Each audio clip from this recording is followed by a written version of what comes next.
નમસ્કાર મિત્રો સૌપ્રથમ તો ગણેશ ચતુર્થીની સૌ મિત્રોને શુભકામનાઓ। મિત્રો,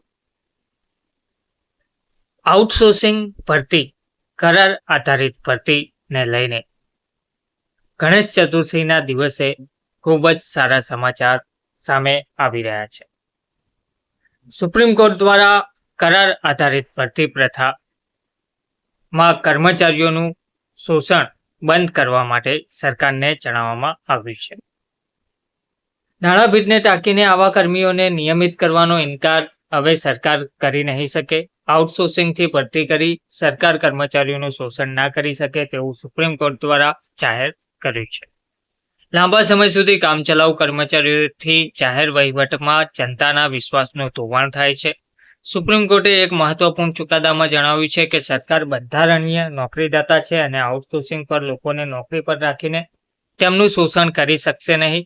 સરકાર નાણાકીય તંગી અથવા ખાલી જગ્યાઓના અભાવને ટાંકીને લાંબા ગાળાના એડહોક કર્મચારીઓને નિયમિત કરવાનો અથવા મૂળભૂત પગાર સમાનતાનો ઇનકાર કરી શકે નહીં। ન્યાયાધીશ વિક્રમ નાથ અને સંદીપ મહેતાની બનેલી ખંડપીઠે તાજેતરના જ ચુકાદામાં અવલોકન કર્યા હતા કે નોકરી સહજ રીતે કાયમી હોય તેવા કિસ્સામાં અનિશ્ચિતતા ટકાવી અને નિષ્પક્ષ કાર્ય પદ્ધતિની અવગણના કરવાની એક ઢાલ તરીકે આઉટસોર્સિંગનો ઉપયોગ કરી શકાય નહીં। સરકાર માત્ર બજારની ખેલાડી નથી પરંતુ એક બંધારણીય નોકરીદાતા છે જેઓ સૌથી મૂળભૂત અને સતત સરકારી ફરજો બજાવે છે તેવા લોકોના ભોગે પોતાનું બજેટ સંતુલિત કરી શકે નહીં તેવું તેમણે જણાવ્યું છે। જો કોઈ કામગીરી લાંબા સમય સુધી ચાલતી હોય તો સરકારે તે મુજબ કર્મચારીઓના સંખ્યાબળને મંજૂરી આપવી જોઈએ અને ભરતી કરાવવી જોઈએ। Uttar Pradesh higher education service કમિશનના રોજિંદા વેતન આધારિત કર્મચારીઓની અપીલની સુનાવણી કરતા સર્વોચ્ચ અદાલતે આ ચુકાદો આપ્યો હતો।